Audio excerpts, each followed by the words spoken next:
فبأي آلاء ربكما تكذبان তুমি আমার কোন কোন নিয়ামতের অবদানকে অস্বীকার করবে? বারবার বান্দাকে প্রশ্ন করেছেন কোন সূরায় বলেন, কিন্তু আল্লাহ তাআলা প্রথমেই তিনি বান্দাকে তার রহমান নামের পরিচয় দিয়ে তিনি বলছেন আর রহমান আল্লামাল কুরআন খালাকাল ইনসানা আল্লামাহুল বায়ান। তিনি সেই রহমান যিনি দয়া করে করুণা করে বান্দাকে কোরআন শিক্ষা দিয়েছেন, কোরআনের জ্ঞান বান্দাকে দিয়ে দিয়েছেন। আমার ভাইয়ের আল্লাহর পক্ষ থেকে বান্দার জন্য সবচাইতে বড় নিয়ামত হলো কি? আসতে বলবেন না, বড় নিয়ামত কি? এই কোরআন যদি না থাকতো আমার সবচেয়ে বড় প্রিয়জন আল্লাহকে চিনতাম না, রাসূলকে বুঝতাম না, জান্নাত জাহান্নামের দৃশ্যগুলো বুঝতাম না, আখিরাত টের পেতাম না।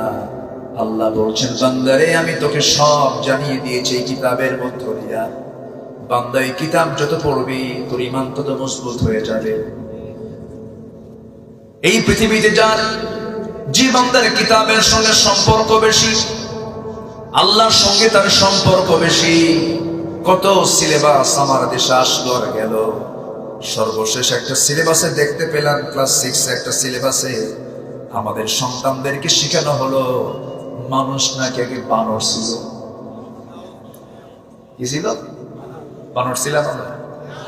আসতে করে ডারউইন বলতেছে যে বিবর্তনবাদ, ডারউইন বলে যে মানুষ আগে বানর ছিল, গাছের ডালে ডালে চলতে চলতে ঘষা খেয়ে খেয়ে লেজটা পড়ে গেছে, এরপরে মানুষ হয়ে গেছে। আর এই তথ্যগুলো মুসলিম পরিবারের সন্তানদের সিলেবাসে দেওয়া হচ্ছে। বানরদের বংশধরদের কাছ থেকে আদম সন্তানদের শিক্ষা নেওয়ার কোনো দরকার নাই, ঠিক কিনা? ওই দিকের আওয়াজ আমার কানে এসে ধাক্কা খাচ্ছে, খেয়াল করে।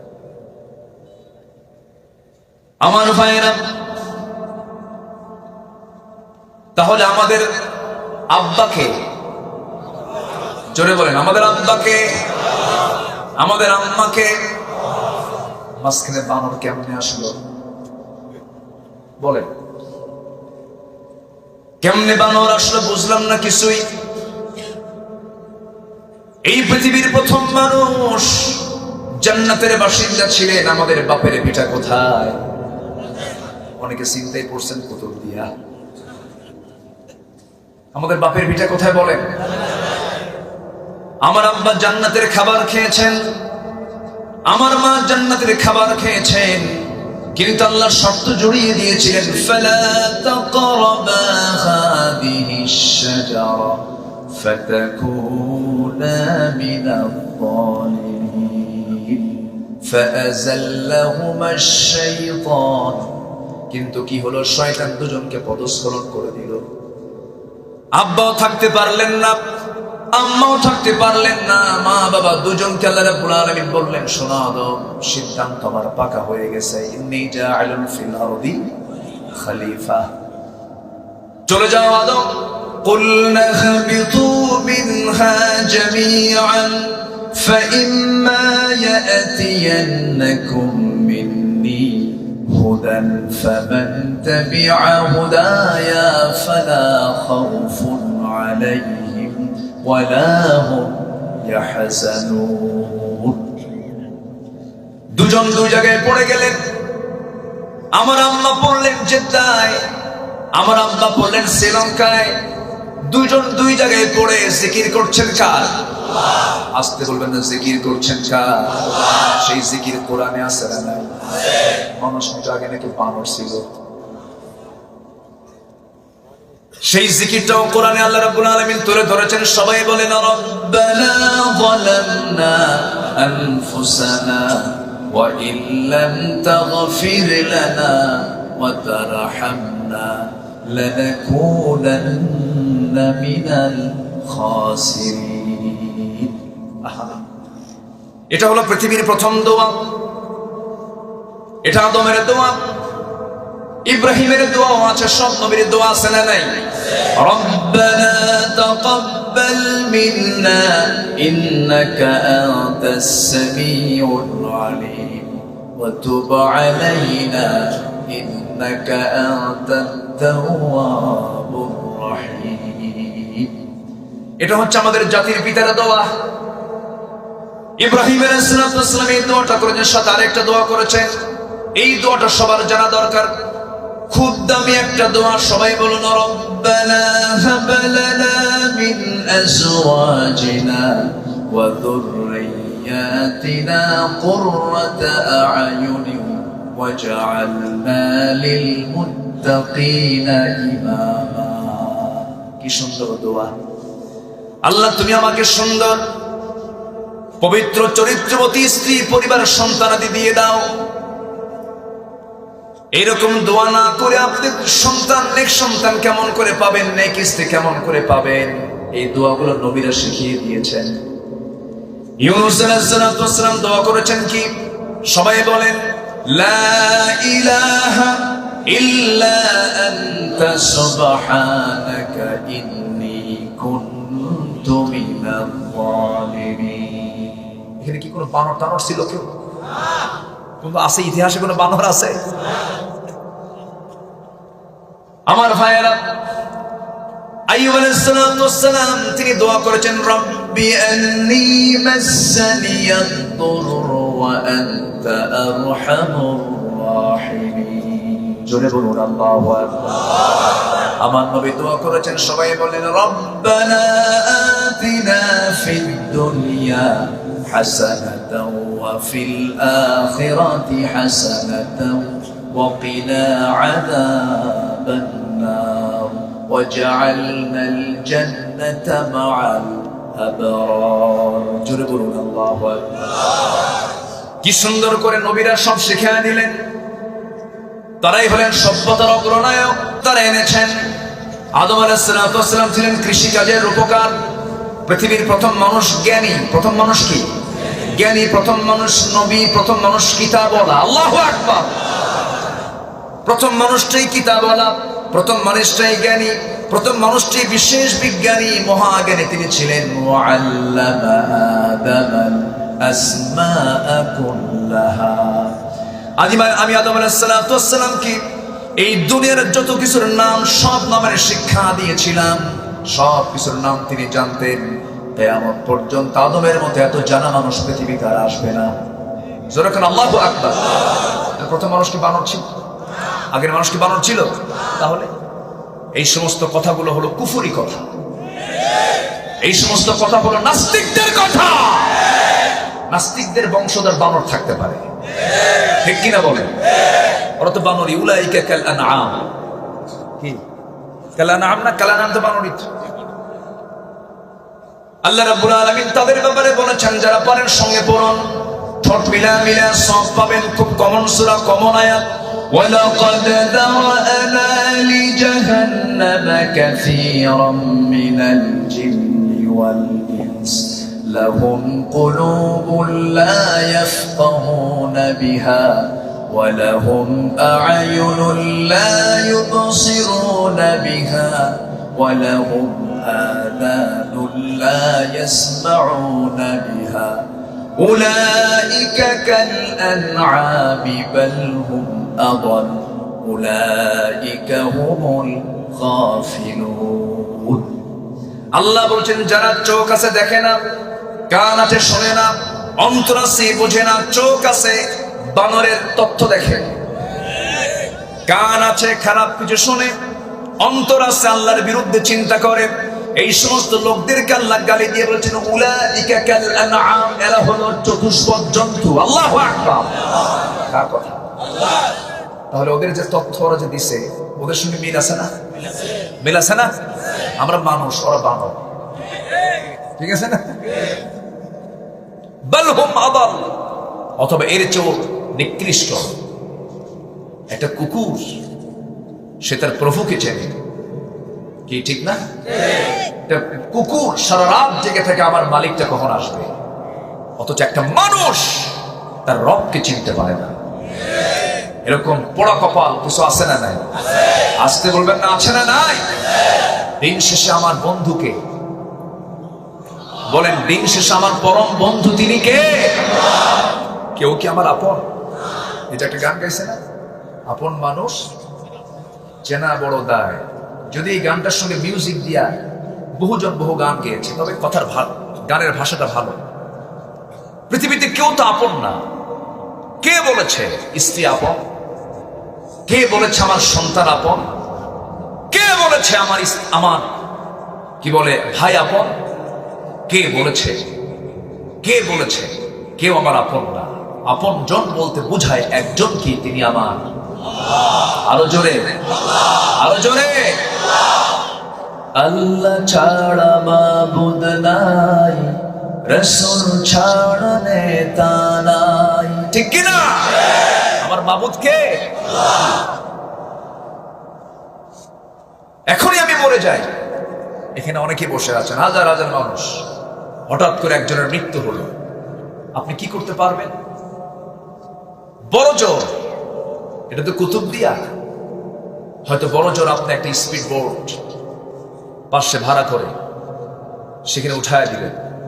পেকুয়া উপজেলা কমপ্লেক্সকে বলবেন একটা অ্যাম্বুলেন্স ভাড়া করেন, সেখানে অ্যাম্বুলেন্সে উঠায় দিয়ে ড্রাইভারকে বলবেন, ড্রাইভার লোকটাকে বাড়িতে পৌঁছায় যান। নিয়ে গেল লাশটা। বাড়ির লোকজন কি ওই লাশটাকে আর ঘরের মধ্যে তুলবে? তুলবে? কে বলছে আপন? যেই ঘরের জন্য আমি এত অস্থির আমার বাড়িতে যাব কখন, আমি সেই বাড়িতে আমার আর ঢোকা হলো না। বাড়ির মধ্যেও তুলবে না, বারান্দাতেও রাখবে না, বাড়ির একটা কোনায় একটা সাইডে কাপড় দিয়ে আড়াল করে নিয়া সেই জায়গায় আমার লাশটা নিথর দেহটা চকিতে ফেলে দেবে। গোসল শুরু হয়ে যাবে, গোসলটা বানান হয়ে যাবে, একজন দা নিয়ে চলে যাবে বাঁশ কাটতে, আর একজন কোদাল নিয়ে যাবে কবর খনন করতে। আত্মীয় স্বজন কাঁদবে, বাড়ি ঘর মানুষদের ভারী হয়ে যাবে, সবার চোখে চোখে পানি, কিন্তু কিচ্ছুই করার থাকবে না। কাফনের কাপড় কিনে আনবে, কালার হবে কয়টা? আমরা কত কালার পড়ি দুনিয়ার জীবনে, সেই দিন কোনো কালার চলবে না। একটা কালার হাজির হয়ে যাবে, সেলাইও দেওয়া যাবে না, বুতাম থাকবে না, এবং তাতে কোনো পকেটও থাকবে না, কারণ পকেটের কোনো কাজ নাই। মাথায় বাঁধন, পায়ে বাঁধন দিয়ে দেবে। এই যে একখান চকলেটের মতো এখানে একটা বাঁধন, এখানে একটা বাঁধন, চকলেটের মতো প্যাকেট করে দিয়া জানাজার সামনে হাজির করবে। লাশটা নিয়ে টেনে হেঁচড়ে ওই ছেলে, ওই সন্তানরা, আত্মীয় স্বজনরা, ভাইয়েরা টেনে হেঁচড়ে কবরের দিকে নিয়ে চলে যাবে। কবরে শোয়া দেবে, বাঁশ চাপা দেবে, মাটি চাপা দেবে। ওই যে বিদায় দিয়ে আসলো, দিন শেষে আমার কেউ আপন নয়, আপন হলো একমাত্র কেবলমাত্র শুধুমাত্র কে? আল্লাহ ছাড়া আমার কেউ নাই। আল্লাহ আমার সবচেয়ে বড় আপন। সেজন্য আল্লাহ বলেছেন, শোনো বান্দা, এই পৃথিবীতে সকল ভালোবাসা এগুলো সব মায়া মরিচিকা, কিচ্ছু না। হে রাসূল, আপনি সবাইকে জানিয়ে দেন সূরা তাওবার 24 নম্বর আয়াত। একটু কান লাগিয়ে শুনি আমরা, যারা পারেন ঠোঁট মিলিয়ে বলুন, قل إن كان آباؤكم وأبناؤكم وأزواجكم وإخوانكم وأزواجكم وعشيرتكم وأموال اقترفتموها وتجارة تخشون كسادها ومساكن ترضونها أحب إليكم من الله ورسوله وجهاد في سبيله فتربصوا حتى يأتي الله بأمره والله لا يهدي القوم الفاسقين. جربوا الله أكبر. হে রাসূল আপনি বলে দেন, গোটা পৃথিবীর সমস্ত লোককে জানিয়ে দেন, ইমানদারকে বুঝিয়ে দেন, তোমাদের কাছে তোমাদের বাবা, তোমাদের সন্তান, তোমাদের ভাই, তোমাদের স্ত্রী, তোমাদের আত্মীয় স্বজন, তোমাদের মালামাল, তোমাদের ব্যবসা, তোমাদের ঘর, এই 8টা জিনিসকে তোমরা যে ভালোবাসো, এই ভালোবাসার চাইতে বেশি ভালোবাসা উপহার দিতে হবে 1 নাম্বার কাকে? আসতে বলবেন না কাকে? নাম্বার 2 হলো রাসূলিহি মুহাম্মদ সাল্লাল্লাহু আলাইহি ওয়াসাল্লাম। নাম্বার 3 হলো জিহাদিন ফি সাবিলিহি, জিহাদ হতে হবে কার পথে? অনেকে বলে আজকে নাকি জিহাদ নাই, জিহাদ নাকি হয়ে গেছে। এই বক্তব্য তাদের মুখ থেকে বের হয় যাদের রক্তের মধ্যে মুনাফিকদের রক্ত লুকানো আছে, ঠিক কিনা? এখনো জিহাদ আছে না নাই? জঙ্গি সাথে ইসলামের কোনো সম্পর্ক নাই, সন্ত্রাসের সাথে ইসলামের কোনো সম্পর্ক নাই, কিন্তু জিহাদ আছে না নাই? আসতে বলবেন না জিহাদ আছে না নাই? মুনাফিকরা নামাজ পড়তে পারে, মুনাফিকরা রোজা রাখতে পারে, মুনাফিকরা দান সদকা করতে পারে, কিন্তু মুনাফিকরা ময়দানে থাকতে পারে না, ওরা জীবন দিতে পারে না। এই জন্য ওই জাতীয় লোকদের মুখ থেকে বের হয় জিহাদ নাই। অথচ হাদিস আল জিহাদু মাদিন ইলা ইয়াউমিল কিয়ামা, কিয়ামত পর্যন্ত জিহাদ থাকবে। কারণ আবু জেহেল চলে গেছে, আবু জেহেলের সেলা সামুন্ডা এখনো আছে না নাই? আসতে বলবেন না আছে না নাই? আবার ওরা বলে কি জানেন, আমরাও কোরআন পড়ি, আমরাও কোরআন বুঝি। ওরা কোরআন বোঝই কানার মতো। এক কানা গেছে মসজিদে নামাজ পড়তে, মাগরিবের আগে ইমাম সাহেবের সঙ্গে কথা বলা শুরু করেছে, গল্প করতে করতেই নামাজের ওয়াক্ত চলে আসছে। তো গল্প করতে করতে গন্ডগোল লাগছে, চরম বাক বিতণ্ডা। ইতিমধ্যে আজান হয়ে গেছে, নামাজে দাঁড়াইছে। ইমাম সাহেব নামাজ শুরু করার পর সূরা ফাতিহার পরে এমন একটা আয়াত বলছে, যে আয়াতের অংশ হলো ওয়া কানা মিনাল কাফিরিন। কানা মনে মনে চিন্তা করে, কিছুক্ষণ আগে গন্ডগোল হলো, নামাজের মধ্যে ফতোয়া জারি হলো, আমি কানা কাফের, ওয়া কানা মিনাল কাফিরিন। রাগে গোসায় ফেটে পড়েছে, কোনো জবাব দেয় নাই, ফিরে আসছে বাড়িতে। এদিকে যিনি ইমাম, তার আবার একটা পা নাই, একটা পা হলো ন্যাংরা গোছে, লুলা পা। তো পরের দিন আবার মাগরিবের নামাজ পড়তে গেছে। এবার ইমাম সাহেব সূরা ফাতিহার পর এমন একটা আয়াত বলেছে, যে আয়াতটা আগের দিন বলেছে, পছন্দের আয়াত। তো যখনই বলছে ওয়া কানা মিনাল কাফিরিন, পিছন থেকে কানা উল্টা লোকমা দিচ্ছে, ওয়াল লাকরানা মিনাল ফাসিকিন। আমি কানা যদি কাফের হই, তুই ন্যাংরা হলি ফাসিক। আজকে সমাজে কিছু মুনাফিক আছে, এরা কোরআন বোঝে, কোরআন পড়ে, কিন্তু ওই কানার মতো পড়ে, ঠিক কি না? যদি কোরআনের মতো কোরআন যদি পড়তো, বুঝতো, কোরআনকে যদি কোরআনের মতো জানার চেষ্টা করত, সমাজে মদের বোতল দেখা যেত না, সমাজে সুদের কারবার থাকতো না, সমাজে জেনার কারবার থাকতো না, সমাজে সুদ, জেনা, মদ, জুয়া এগুলো কি আছে? আসতে বলে, এগুলো কি আছে? এটা কি মুসলিম সমাজের বৈশিষ্ট্য না আবু জেহেলের সমাজের বৈশিষ্ট্য? আমরা কোন সমাজে আছি বলেন? কোন সমাজে আছি আমরা? নাম তো মুসলমান, কিন্তু বৈশিষ্ট্য কিসের? আবু জেহেল। রাগ করতেছেন নাকি আপনারা? হুজুর লাইন আবার সুদের দিকে আনলেন কেন? আমরা তো সুদ খাই। রাগ করতেছেন নাকি? আবার এই সময় কেউ উঠবেন না, ভাববো যিনি উঠবেন তিনি সুদ খান। এটা হিসাব করে উঠে বসেন। এই মাঠটা আমার খুব পরিচিত মাঠ। মনির ভাই কোথায়? আচ্ছা, তো মনির ভাই কোথায়? আন্না হড়ে ইক্কাইয়ন, ইক্কাইয়ন, ঠিক আছে না? ভাষা ঠিক আছে না আমার? হ্যাঁ। ইন্দি, ইন্দি আইয়ন মানে হচ্ছে আমার কাছে আসেন। ইন্দি হচ্ছে আরবি শব্দ, আপনাদের ভাষার মধ্যে আরবিও ঢুকছে। বলি আলহামদুলিল্লাহ। ইসলাম ঢুকেছে কোন কোন এলাকায় বলেন আগে? বলেন বলেন বলেন। ইসলাম ঢুকেছে আপনার এলাকায় আগে। আল্লাহু আকবার বলেন। আমি খুবই আনন্দিত। এই মাহফিল আমার স্মৃতি বিজড়িত। আমি অনেক আগের থেকে আসা শুরু করেছি। কত বছর হলো ভাই? কত প্রথমে আসছে কোন সালে? 2015 সালে আসছে প্রথম। তাহলে তো প্রায় 8 বছর হয়ে গেল না? 8 বছর। আপনাদের সাথে আমার একটা হৃদয়ের টান হয়েছে, বলি আলহামদুলিল্লাহ। আপনি কি কষ্ট পাচ্ছেন? শুনুন একটা কথা, আমি এরকম শ্রোতা গোটা দেশে কথা বলেছি, কিন্তু এত শান্ত, ভদ্র, ধৈর্যশীল শ্রোতা সব জায়গায় পাই। আলহামদুলিল্লাহ। এই যে বসে আছেন, কি পিন পতন নীরবতা, কোনো নড়াচড়া নেই, ভদ্রতা, শিষ্টতা, এটা কিন্তু সব জায়গায় লক্ষ্য করা যায় না, সব জায়গায় পাওয়া যায় না।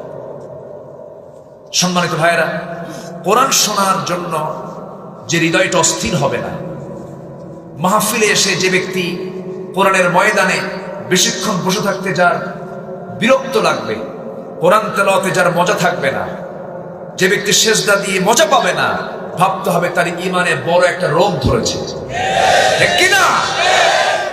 সে রোগটা আপনাদের নাই। আমি খুবই আনন্দিত, বলি আলহামদুলিল্লাহ। এখন প্রশ্ন হলো, সুদের কথা বললে কি রাগ করবেন? রাগ করবেন না তো? মদের কথা কইলে, জেনার কথা বললে, মোনাজাত তো মানুষ ধরে কার কাছে?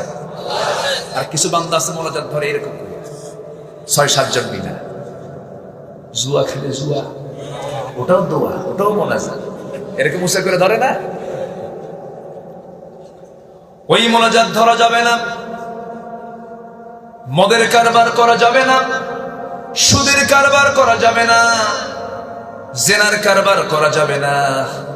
ওয়াজ মাহফিল করে যদি এগুলো বন্ধ হতো, আজকে অনেক আগেই তো এগুলো বন্ধ হয়ে যাওয়ার কথা ছিল। ওয়াজ মাহফিল করে এগুলো বন্ধ হবে না। বন্ধ করার জন্য জিহাদের প্রসঙ্গ আছে না নাই? যারা মদও রাখবে, যারা জেনাও রাখবে, নামাজও পড়বে, আল্লাহ খুশি থাক, শয়তানও বেজার না হোক, এরকম মুনাফিক আছে না নাই? এই বেচারা শয়তানকে বেজার করার কি দরকার? ওরও তো একটা দল আছে। এরকম টাইপের কিছু লোক আছে না নাই? এই জাতীয় টেন্ডেন্সি যার মধ্যে জাগ্রত হবে, সেই হলো টাটকা মুনাফিক। আমাদের দেশে মুনাফিক আছে না নাই? মুনাফিক আর একটা চেনার উপায় হলো, মুনাফিকরা কিন্তু নামাজও পড়ে, মাথায় টুপিও রাখে, মুখে দাড়িও রাখে, তাদের জুব্বাও পরে, প্রথম কাতারে নামাজ পড়ে, কিন্তু নামাজ পড়ে ইমামের পেছনে। আর নেতা মানে হলো বেনামাজি, আছে না? নামাজ পড়ে ইমামের পেছনে, আর নেতা হলো তার বেনামাজি। এটা হচ্ছে সেম আবু জেহেলের, ঠিক কিনা? আমার নবীর পিছনে মুনাফিকরা নামাজ পড়তো। 82 জন মুনাফিকের তালিকা ছিল। কয়জন? 82 জন মুনাফিকের তালিকা আমার নবী যে একজন সাহাবীর কাছে রেখে দিয়েছিলেন। সেই সাহাবীর কাছে লিস্টটা ছিল। মাঝে মাঝে ওমর ফারুক রাদিয়াল্লাহু তাআলা তার সামনে গিয়ে বলতেন, ও আমার ভাই, দেখো তো ওই লিস্টের মধ্যে আমার নামটা আছে কিনা, আমার নামটা আছে কিনা। সাহাবী বলতেন, ভাই ওমর, এ কি কথা বলেন আপনি, আপনার নাম এই জায়গায় থাকবে কেন? ওমরে ফারুক বলতেন, শোনো, মুনাফিকের সিম্পটম তো মুসলিম পরিচয় দেওয়া লোকের মধ্যেই থাকতে পারে। দেখো, আমার মাঝে মাঝে সন্দেহ হয়। সঙ্গে সঙ্গে সাহাবী বলছেন, ও আমার ভাই ওমর, আপনার ফজর নামাজ কি কাজা হয়ে কখনো ফজর নামাজ কি বাদ যায় নাকি? ওমরে ফারুক বলছেন, আমার সবচেয়ে প্রিয় নামাজ হলো ফজর নামাজ, আমার ফজর নামাজ কখনো বাদ যায় না। সঙ্গে সঙ্গে সাহাবী বললেন, মুনাফিকরা সব নামাজ পড়তে পারে, কিন্তু ফজর নামাজ, এশার নামাজ পড়তে পারে না। মুনাফিক চেনার একটা লক্ষণ হলো কোন নামাজ বাদ দেওয়া। বাদ কি দেওয়া যাবে? আসতে বলবেন, বাদ কি দেওয়া যাবে? সবাই কি নামাজ পড়তে রাজি আছি? আমার ভাইয়েরা, মুনাফিকরা নামাজ পড়ে। আমার নবীর পিছনে মদিনার মুনাফিকরা নবীর পিছনে নামাজ পড়তো, নবীর বয়ানগুলো শুনতো, চোখের পানি দিয়ে গালগুলো ভিজে যেত। কিন্তু দেখা যেত কি, নবীর পিছনে নামাজ পড়তো যারা আবু জেহেলের নেতৃত্ব মানত তারা। এরকম মুনাফিক এখন আছে না নাই? আসতে বলবেন না, আছে না নাই? মুনাফিকদের দ্বারা ইসলামের ক্ষতি সবচেয়ে কম না সবচেয়ে বেশি? সবচেয়ে কম না সবচেয়ে বেশি? মুনাফিকদের কি চিত্র একটু পরে বলছি আমি, মনে হলে বলে ফেলবো ইনশাআল্লাহ। আমাকে সময় দেওয়া যাবে তো ইনশাআল্লাহ? আজকে মনির ভাই দারুণ ভয় পাইছিল, যে আজকে মাহফিল মিস হয় কিনা। গতকালকে একজন মেহমান আসতে পারেন নাই। আমি বললাম ভাই আপনি টেনশন ফ্রি থাকেন, আমি আসবো চলে ইনশাআল্লাহ। 9টার দিকে স্পিড বোর্ডে চলে আসছে। 9টার দিকে স্পিড বোর্ড চলে না। আমার এক ভক্ত উনি ওখানে ফোন দিয়েছেন জায়গা মতো যেখান থেকে আসা যায়। তো যাই হোক স্পিড বোর্ডে আমি 5 মিনিট 7 মিনিটে চলে আসছি। কেউ তো আলহামদুলিল্লাহ করি।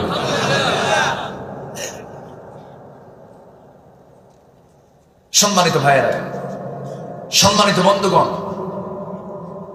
এই পৃথিবীতে আমি আপনি যে কোনো মুহূর্তে দুনিয়া থেকে বিদায় হব, সব ছাড়ব। আল্লাহকে ছাড়া যাবে? আল্লাহকে ছাড়া যাবে? তিনি কি আমাকে 1 সেকেন্ডের জন্য ছাড়েন? আসতে বলবেন না, ছাড়েন। আমাকে যিনি 1 সেকেন্ডের জন্য ছাড়েন না তিনি হলেন আল্লাহ তাআলা।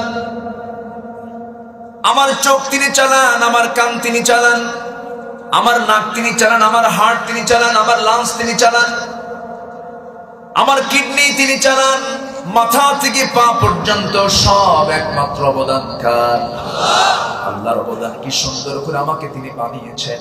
নিজের দিকে একটু তাকায় দেখেন, কিডনির কত দাম। আজকে কোন একটা অফিস আমি বসলাম, বসার সঙ্গে সঙ্গে সামনে একজন অফিসার তিনি আমাকে সালাম দিলেন, আমি সালামের জবাব দিলাম। বললাম ভাই জান আপনি কেমন আছেন? বলতেছে ভাই আমার 2টা কিডনি নষ্ট, 2টা কিডনি নষ্ট। আমার কিভাবে চলে আপনার জীবন?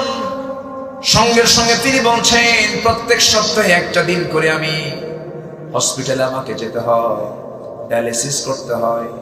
2 পার্শ্ব আমার ঘা হয়ে গেছে ডায়ালিসিস করতে করতে। মানুষ ডায়ালিসিস মেশিন বানিয়েছে, তার ওজন হলো 100 কেজি। আর আমার আল্লাহ যে ডায়ালিসিস মেশিন এর বিকল্প যে কিডনিটা দিয়েছেন, সেই কিডনির মধ্যে প্রত্যেকটা কিডনিতে 10 লক্ষ 10 লক্ষ 20 লক্ষ সাকনি দিয়েছেন। এই কিডনিটার ওজন দিয়েছেন মাত্র 200 200 400 গ্রাম। যেরকম সুবহানাল্লাহ। এটা কার মেশিন? কে দিয়েছেন? আমার রক্তকে সে ফিল্টারিং করে। এই চোখের মধ্যে আল্লাহ রাব্বুল আলামিন যেন কোনো জান না থাকে স্থায়ী মলম দিয়ে রেখেছেন। ঘুমের মধ্যে চলে যায়, ঘুম থেকে উঠি চোখের কোনায় সাদা সাদা শ্লেষ্মা জাতীয় কি যেন আমরা দেখতে পাই সকালবেলা। এটা তো কোনো অন্য কিছু নয়, অতিরিক্ত কিছু, এটা হলো আল্লাহর পক্ষ থেকে স্থায়ী মলম। যেরকম সুবহানাল্লাহ।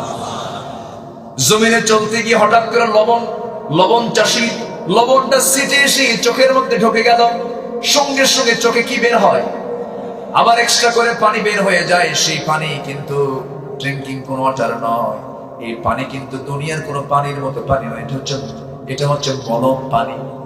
এর মধ্যে কিছু শ্লেষ্মা, এর মধ্যে কিছু ইলেকট্রোলাইটের জটিল মিশ্রণ, এর মধ্যে কিছু পিচ্ছিল জাতীয় পদার্থ আল্লাহ রাব্বুল আলামিন রেখে দিয়া চোখটাকে ফ্রেশ করে বলছেন বান্দা এই চক্ষু দিয়া খারাপ কিছু দেখবে না, ভালো কিছু দেখো আর জিকির করো। আলহামদুলিল্লাহি রাব্বিল আলামিন। জিকির করব কার? আস্তে বলো না, জিকির করব কার? আল্লাহ বলছেন বান্দারে আমার দিকে তুমি 1 হাত তাকাবে, আমি তোমার দিকে 10 হাত তাকাবো। বান্দা তুমি আমার দিকে হেঁটে হেঁটে আসবে, আমি তোমার দিকে দৌড়ে দৌড়ে যাবো। জোরে বলি সুবহানাল্লাহ। আমাকে জান্নাত দিতে চান কে? আসতে বলবেন না কে?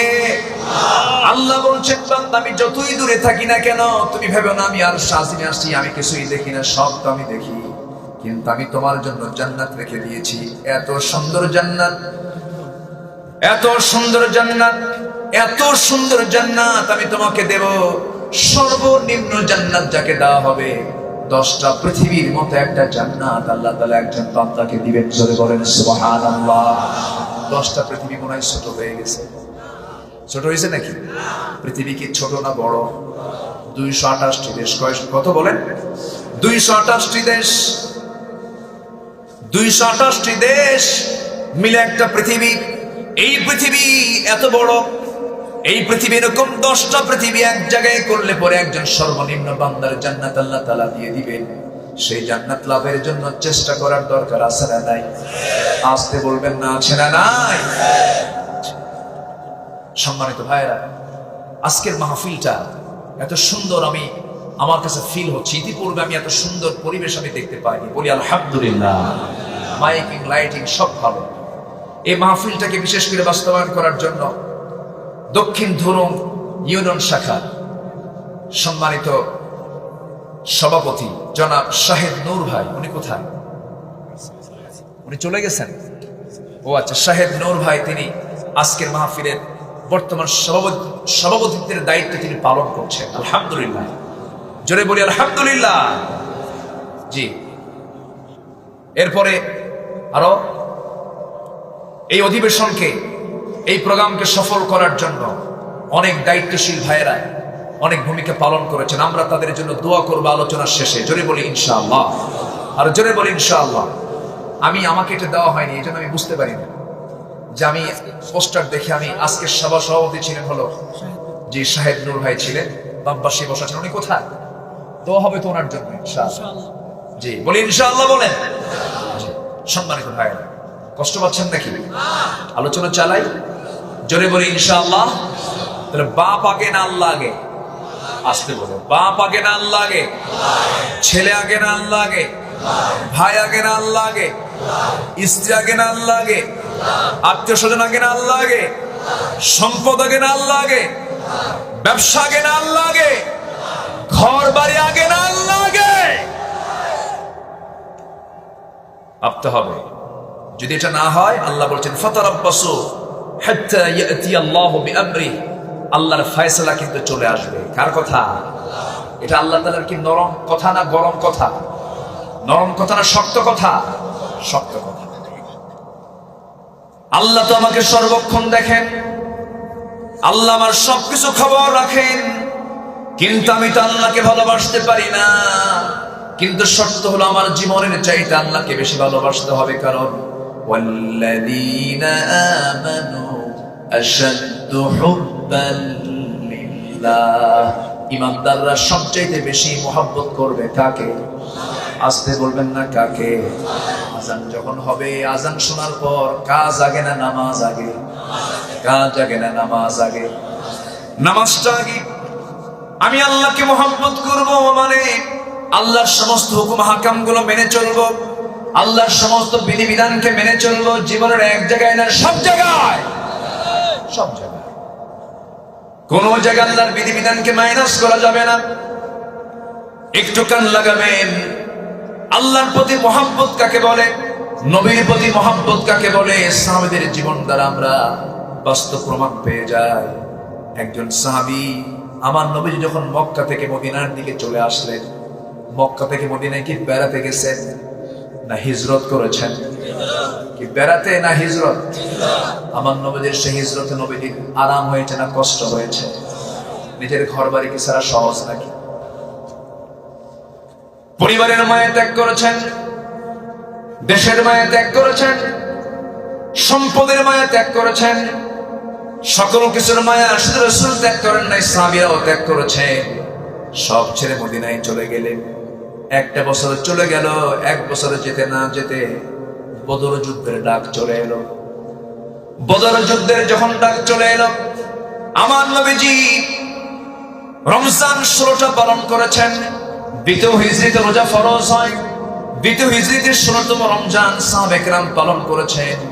নবীর কানে সংবাদ চলে এলো, হে রাসূল, ইয়া রাসূলুল্লাহ, বদর নামক প্রান্তরে আবু জাহেল তার বাহিনী নিয়ে হাজির হয়ে গেছে ইসলামকে নিশ্চিহ্ন করার জন্য, আপনার জীবনকে শেষ করে দেওয়ার জন্য। কোন মাস? আসতে বলবেন না কোন মাস? রমজান মাস। আল্লাহর প্রতি তাদের কি ভালোবাসা ছিল দেখেন। 16টা রোজা রাখলেন সাহাবায়ে কেরাম। আমার রাসূল 17তম রমজানের দিন সকালবেলা বলছেন, সাহাবীরা শোনো, আবু জেহেল তো তার সৈন্যবাহিনী নিয়ে লোহিত সাগর ঘেঁষে ঘেঁষে 1000 সৈন্য নিয়ে অশ্বারোহী নিয়ে শস্ত্র শস্ত্রে সজ্জিত হয়ে বদর নামক প্রান্তরে হাজির হয়ে গেছে। কে আছো? সাহাবীরা আমার সঙ্গে বাতিলদের মোকাবেলা করবে।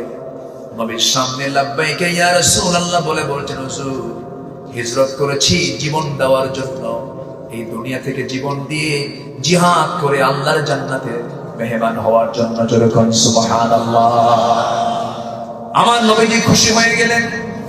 কিন্তু শিশু ইসলাম সংখ্যা খুবই কম, কে কে জিহাদে যাবে সংখ্যা বেশি খুঁজে পাওয়া যাচ্ছে না।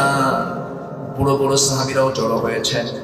হঠাৎ করে মদিনার আফরার দুটো ছেলে মাস মুয়াজ রাদিয়াল্লাহু আনহুমা, এই ছোট্ট দুইটা বাচ্চা 11 বছরের 13 বছরের ফুটন্ত গোলাম, জান্নাতের গোলাম, এই ছোট্ট দুইটা বাচ্চা নবীর সামনে দাঁড়িয়ে বলছে, হুজুর শুনলাম যুদ্ধের নাকি ডাক এসেছে, আপনি যদি আমাকে পারমিশন দিতেন আমাদের দুজনই আমরা যুদ্ধে শামিল হয়ে যেতাম।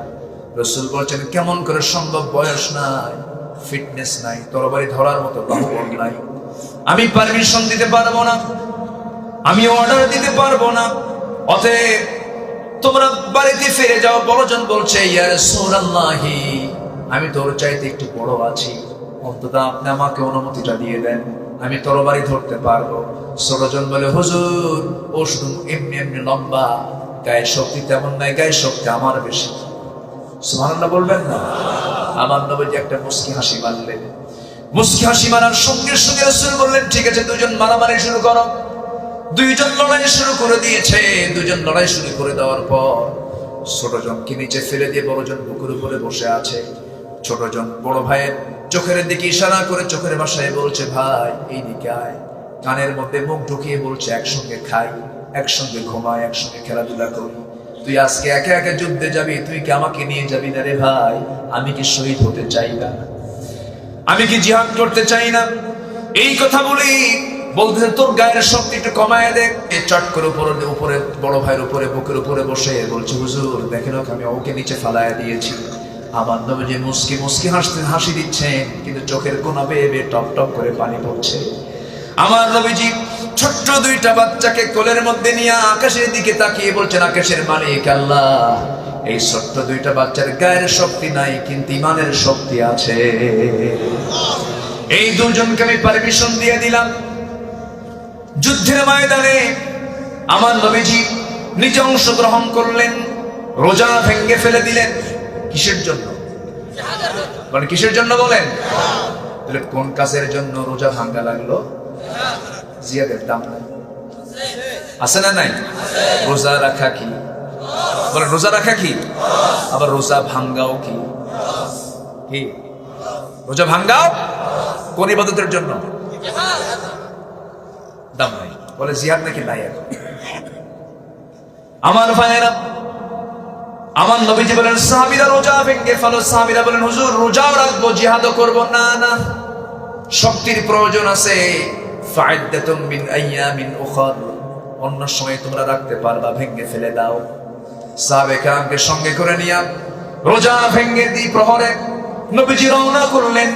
নিজের এই দুই চোখ বদর ময়দান দেখতে পেরেছে। বারবার যখন যায় বদরের দিকে ছুটে চলে যায়। ১৫০০ বছর সেই চিত্রগুলো ফুটে ওঠে। ওই জায়গায় 14 জন সাহাবীর কবরটা সেই জায়গায় আছে। আমার নবীজি বদর যুদ্ধের ডাক দিয়েছেন। নবীজি বদর প্রান্তরে পৌঁছে গেলেন। এই ছোট্ট দুইটা বাচ্চা সবার সামনের কাতারে দাঁড়ায় গেছে ছোট্ট তরবারি নিয়া। একজন সাহাবীকে বলছে, চাচা আমরা আজকে সবার সঙ্গে যুদ্ধ করব না, কার বিরুদ্ধে যুদ্ধ করতে আসছো এটা দেখায় দেন তো, আবু জেহেল কই? আল্লাহু আকবার বলবেন না? কে বলেন? কে? নেতা বড়, কিন্তু এদের গায়ের শক্তি এরকম আছে? ছোট্ট মানুষ ছোট টার্গেট, মানুষ ছোট টার্গেট। ছোট্ট দুইটা বাচ্চা বলতেছি, ইবনে মাসউদ রাদিয়াল্লাহু আনহুকে প্রশ্ন করতেছে, ভাইয়া ও চাচা আব্দুল্লাহ ইবনে মাসউদ, আবু জেহেল কই? বলতেছেন, তোমরা আবু জেহেল দিয়ে কি করবা? সঙ্গে সঙ্গে বলতেছে, আমরা শুনেছি আবু জেহেল নাকি রাসূলকে সবচাইতে বেশি কষ্ট দিয়েছে। এটার নাম ভালোবাসা। এটার নাম কি বলে? ভালোবাসা। আহাব্বা ইলাইকুম মিনাল্লাহি ওয়া রাসূলিহি। ছোট্ট দুইটা বাচ্চার কথা শুনে আব্দুল্লাহ ইবনে মাসউদ কেঁদে ফেলে দিলেন। কেন? ও ছোট্ট মাস কি করবা? ছোট্ট বাচ্চা দুইটা বলতেছে, রাসূলকে কষ্ট দিয়েছে যে বেশি, তা কি আমরা টার্গেট করেছি? শুধু চিনায় দাও, বাকি দায়িত্ব আমরা পালন করব। যখন বলা হলো, ওই যে ঘোড়ার পিঠে বসে আছি, চতুর্দিকে সেনাবাহিনী তাকে পাহারা দিচ্ছে, শুধু নখটা উঁচু করে দেখিয়ে দিয়েছেন। দেখিয়ে দিতে দেরি হলো, বাজ পাখির মতো উড়ন্ত হয়ে সিংহের মতো গর্জন দিয়া এই ছোট্ট দুইটা বাচ্চা আফরার ছেলে দুইটা দৌড় মেরে সোজা আবু জেহেলের সামনে গিয়ে দাঁড়ালো। তারা টের পায় নাই ছোট মানুষ অবহেলা করে বসেছে, এটা কোন গ্রুপের, তারা টের পায় নাই। দুই দিকে দুই পা ছেড়ে দেয়া আবু জেহেল ঘোড়ার পিঠে বসা, দুই পাশে দুইটা বাচ্চা তরবারি নিয়ে পজিশন নিয়ে দাঁড়ায় গেছে। দুইজন একসঙ্গে সজোরে আঘাত করেছে দুই পায়ে। আল্লাহু আকবার আওয়াজ দিয়ে দুই পায়ে যখন আঘাত করেছে, এক আঘাতে ওই যে ইতিহাস বলতেছে আবু জেহেল ধরাশয়ী হয়ে জমিনে পড়ে গেছে। আর কোমর সোজা করে আবু জেহেল আর কোনোদিন দাঁড়াতে পারে নাই। জোরে বলি আল্লাহু আকবার, আরো জোরে বলি আল্লাহু আকবার। কিন্তু ফলাফল এইদিকে কি হলো? বড় ভাই মুআজ তরবারি হাতে নিয়ে যুদ্ধ চালাচ্ছেন। পিছন দিক থেকে একজন কাফের এসে তার ডান হাতে তরবারির আঘাত মেরে দিল। এক আঘাতে তার ডান হাতটা চামড়ার সঙ্গে ঝুলতে লাগলো, দুলতে লাগলো। তরবারি ঝমঝম করে পড়ে গেছে। দৌড় মেরে গিয়ে বাম হাতে তরবারি নিয়েছেন, বাম হাত দিয়ে তিনি যুদ্ধ চালাচ্ছেন। ডান হাত এসে বাম হাতে বাড়ি খায়, চামড়ার সঙ্গে ঝুলন্ত হাতটা বাড়ি খাচ্ছে। যুদ্ধ চালাতে তরবারি চালাতে ডিস্টার্ব হচ্ছে মনে করে ডান হাতের সেই ডান ঝুলন্ত হাতটা চামড়ার সঙ্গে ঝুলন্ত হাতটা ডান হাতটা বাম পারে তলে রেখে এত জোরে টান মারলেন, হাতটা ছিটকে পড়ে গেছে। বাম হাতে যুদ্ধ চালালেন, বাম হাতও কেটে ফেলে দিল কাফেররা।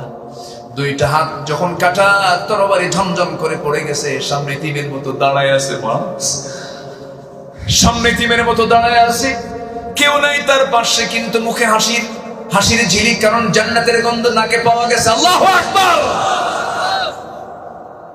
ছোট্ট বাচ্চা দুনিয়া থেকে বিদায় নিলেন, তরবারের একটা আঘাত গর্দান বরাবর মেরে দিল। দুনিয়া থেকে বিদায় নিয়া এই ছোট্ট শিশু বুঝায় দিল, ও দুনিয়ার মানুষ, আল্লাহর পথে জান কেমন করে দিতে হয়, আর রাসূলকে জীবনের চাইতে এমন করে ভালোবাসতে হয়। আল্লাহু আকবার। আমার বন্ধুগণ, যুদ্ধের ময়দানে যুদ্ধ চলতেছে। বদর যুদ্ধ এমন একটা যুদ্ধের নাম রাসূল বললেন সাহাবীরা, আজকে এমন একটা যুদ্ধের দিন তোমরা যাচ্ছ, তোমরা তোমাদের বাপকে দেখবে, তোমাদের ভাইকে দেখবে। কুল ইন কানা আবাউকুম ওয়া আবনাউকুম, তোমরা বাপকে দেখবে, ছেলেকে দেখবে, ভাইকে দেখবে, স্ত্রীকে দেখবে, আত্মীয় স্বজনকে দেখবে, সবকিছু তোমার সামনে দাঁড়িয়ে যাবে। তোমরা কি করবে বলো? হুজুর, সকল কিছুর চাইতে আমরা আল্লাহ এবং আপনাকে বেশি ভালোবাসি। জোরে বলি সুবহানাল্লাহ, আরো জোরে বলুন সুবহানাল্লাহ। যুদ্ধের ময়দানে উবাইদ ইবনুল জাররাহ রাদিয়াল্লাহু তাআলা আনহু যুদ্ধের ময়দানে তরবারি হাতে নিয়ে দাঁড়ায় আছেন, যুদ্ধ চালাচ্ছেন। হঠাৎ করে তার বাবা নিজের পিতা জাররাহকে দেখতে পেলেন। জাররাহকে দেখা মাত্রই তিনি মনে মনে চিন্তা করলেন, বাপকে আমি আঘাত করবো কেমনে? চোখে পানি চলে আসছে। আহারে, বাবার কোলে মানুষ হয়েছি, একটা বছর ধরে বাপকে দেখি না, হিজরত করে চলে আসছে। টান আছে না নাই? আসতে বলবেন না, সারা নাই? সন্তানের প্রতি বাবার টান, বাবার প্রতি সন্তানের টান, এটা কে দিয়েছেন? আল্লাহ দিয়েছেন। কিন্তু আল্লাহ বলছেন সন্তান থাকবে, কিন্তু আমার চাইতে, নবীর চাইতে বেশি বেশি রাখা যাবে না। উবাইদ ইবনুল জাররাহ রাদিয়াল্লাহু তাআলা আনহু যুদ্ধের ময়দানে বাপকে দেখা মাত্রই ভাবলেন, না, আমার বাপকে মারা যাবে না, বাপকে মারা যাবে না। তরবারি উঠায় নিয়ে তরবারি কোষবদ্ধ করে ফিরে আসতেছিলেন। পরক্ষণেই ভাবলেন, আমি যদি আমার বাপকে যদি আজকে বাপ মনে করে ছেড়ে দিই, কুল ইন কানা আবাউকুম ওয়া আবনাউকুম, আল্লাহ তো বলেই দিয়েছেন বাবার চাইতে আল্লাহকে বেশি মহব্বত করতে হবে। কিন্তু আমি যদি আজকে আব্বাকে মহব্বত করে যদি ছেড়ে দেই, তাহলে আব্বার প্রতি মহব্বতটা বেশি পরিমাণ হয়ে যাবে আল্লাহ এবং রাসূলের চাইতে, জিহাদের চাইতে। না না, আবার তিনি উঠান করলেন, ঘুরে মুখে দাঁড়ালেন, তরবারি আবার কোষমুক্ত করে বাপকে বাপ না মনে করে আল্লাহু আকবারের মতো আওয়াজ দিয়া, সিংহের মতো গর্জন দিয়া বাবার সামনে দাঁড়ায়া বাবার গর্দান বরাবর তরবারি হাঁকায়া দিলেন। মস্তকটা ছিটকে পড়ে গেল, বাপ দুনিয়া থেকে বিদায় হয়ে গেল। যুদ্ধের ময়দানে যখন মুসলমানদের বিজয় নিশ্চিত হয়ে গেল, সবার মুখে হাসির ঝিলিক, কিন্তু ওবায়দার মুখে কোনো হাসি নাই, কান্না, তার চোখে পানি পড়ছে। বাবার প্রতি তো একটা মহব্বত থাকতেই পারে। ওই সাহাবীর চোখে মুখে কোনো হাসির ভাব নাই, চোখে মুখে তার কান্নার ছাপ, চোখে পানি, কান্নাকাটি করতেছে ওবায়দা। রাসূল বলছেন সাহাবীরা যুদ্ধে বিজয় হলো আমাদের, উবাইদা কেন কান্দে? উবাইদার কি হয়েছে হুজুর? উবাইদার বাপ আজকে যুদ্ধে মারা গেছে। রাসূল বলছেন কে করেছে এই কাজটা? আমার প্রিয় সাহাবীর বাপ জাররাকে কে মেরেছে বলো? হুজুর আমরা কেউ মারি নাই। কে মেরেছে? উবাইদা নিজেই তার বাপকে দুনিয়া থেকে বিদায় করে দিয়েছে। আমার নবীজি সঙ্গে সঙ্গে হাত দুইটা আগায় দিয়ে বলছেন উবাইদা আমার বুকে আয় রে, উবাইদা তুই আমার বুকে আয়। নবীজি উবাইদাকে বুকের সঙ্গে আলিঙ্গন করে বলছেন উবাইদা রে, আয়াতের বাস্তবতা তোর জীবনে চলে আসছে, আয়াতের সত্যতা তোর জীবনে চলে আসছে। সত্যি তুই আমাকে আল্লাহকে সকল কিছুর চাইতে বেশি ভালোবাসিস উবাইদা। আল্লাহর 8টা জান্নাত তোমার জন্য অপেক্ষা করতেছে। যেরকম সুবহানাল্লাহ। এই উবাইদা ইবনে জাররাহ উহুদের ময়দানে সবচেয়ে বেশি রক্তাক্ত হয়েছেন কে? মুহাম্মদ সাল্লাল্লাহু। আমার নবীজি সবচেয়ে বেশি মার খেয়েছেন, আমার সবচেয়ে বেশি রক্তাক্ত হয়েছেন উহুদের ময়দানে। এই উহুদের ময়দানে রক্তাক্ত রাসূলকে যখন উঁচু একটা পাহাড়ের উঁচায় রাখা হয়, কপালে লোহা বিদ্ধ, গালে লোহা বিদ্ধ, সামনের দুটো দাঁত ভাঙ্গা, আমার নবীজি সেই লোহাগুলো কেউ বের করতে পারে না। উবাইদা ইবনে জাররাহ সাহাবী নবীর পাশে বসে ডুকরে ডুকরে কাঁদে। এই লোহাগুলো কেমনে বের করা যায়, কেমনে বের করা যায়? হাত দিয়ে টানেন, বের হয় না। নবীজির মুখ থেকে আওয়াজ বের হয়, রাসূল কষ্ট পাচ্ছে। আস্তে আস্তে টান দিয়ে নবীজি কষ্ট পাবেন মনে করে দাঁতটা লাগায় দিয়েছেন কপালের সেই লোহার ফলার সাথে। দাঁতটা লাগায় দিয়া আস্তে টান মেরে ভাবলেন যা হয় হোক, আমার দাঁত যা হয় হবে। এমন জোরে টান মারলেন, এক টানে লোহাটা বের হয়ে আসলো, সামনের দুটো দাঁত ভেঙে গেল। রাসূল বলছেন উবাইদা রে, আস্তে টান দিলে তোমার দাঁতটা ভাঙতো না। উবাইদা বলছেন হুজুর আপনাকে মহব্বত করতে গিয়ে দাঁত কেন কলিজা ছিঁড়লেও আমার কোনো কষ্ট নাই। নবীজি আমার খুব খুশি হয়ে গেলেন। গালের লোহার ফলাটা যখন, শিরস্ত্রাণের লোহাটা যখন গাল থেকে বের করা হচ্ছিল, ফিঙ্কি দিয়ে রক্ত পড়া শুরু হলো। আমার নবীজির চোখে পানি, নবীজির চেহারা রক্তাক্ত, দাড়িগুলো রক্তে লাল হয়ে গেছে। আমার নবীজির সেই রক্তগুলো জমিনে ফেলতে দিচ্ছেন না উবাইদা। কি মুহাব্বত রাসূলের প্রতি তার! আঞ্জলি ভরে সেই রক্তগুলো হাতের মধ্যে নিয়ে রাসূলকে না দেখায় দেখায় তিনি চুষে চুষে তিনি সেই রক্তগুলো মুখের মধ্যে নিয়ে তিনি খেয়ে ফেলতেছেন, পান করছেন। রাসূল বলছেন উবাইদা রে, কি যেন দেখতেছি, কি খাও তুমি? হুজুর আপনার পবিত্র দেহের পবিত্র রক্ত খাচ্ছি। রাসূল বলছেন ও সাহাবী উবাইদা রে, যেই দেহে নবীর রক্ত প্রবেশ করে সেই দেহ কোনোদিন জাহান্নামে যাবে না রে। উবাইদা তুমি আমাকে দারুণ ভালোবাসো, এই মুহাব্বতের দরকার আছে না নাই? আসতে বলবেন না, আছে না নাই? আছে না নাই? বলেন। যে রাসূল দ্বীনের জন্য, ইসলামের জন্য উহুদে দাঁত ভাঙলেন, খন্দকে কোমর হারালেন। খন্দকে কি হারিয়েছেন? কোমর হারিয়েছেন। কোদাল মারতে মারতে, পরীক্ষা খনন করতে করতে আমার নবীজি 3 দিন খান নাই, 4 দিন খান নাই, কোমরটা বাঁকা হয়ে গেছে। নবীজির শেষ জীবন পর্যন্ত উহুদের পর, খন্দকের পর দাঁত ছাড়া কথা বলেছেন, কোমর ছাড়া কথা বলেছেন, কোমরটা বাঁকা হয়ে গেছে। নবীজির শেষ জীবন পর্যন্ত নবীজির সোজা কোমরে কখনো দাঁড়াতে পারেন নাই। সেই দাঁত ভাঙ্গা ইসলাম, সেই কোমর ভাঙ্গা ইসলাম, যারা জিহাদকে যারা অবহেলা করবে তারাই মুনাফিক। তারা কি মুনাফিক? কষ্ট পাচ্ছেন আপনারা? তো জিকির করি লা ইলাহা,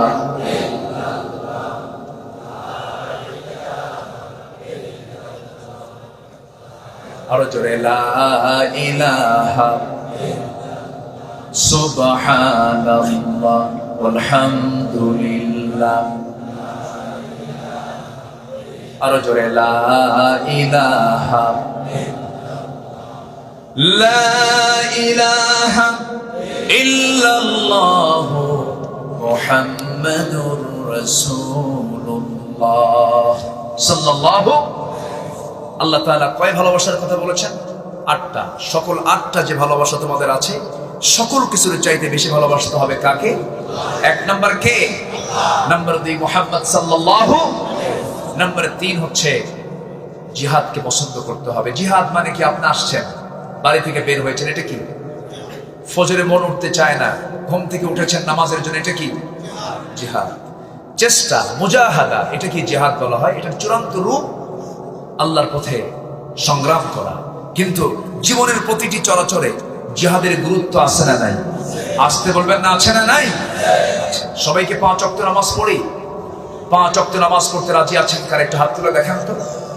জোরে বলি ইয়া আল্লাহ, আরো জোরে ইয়া আল্লাহ। আমাদেরকে 5 ওয়াক্ত সালাত আদায় করার তৌফিক তুমি আল্লাহ দিয়ে দাও। জোরে বলি আমিন, আরো জোরে আমিন।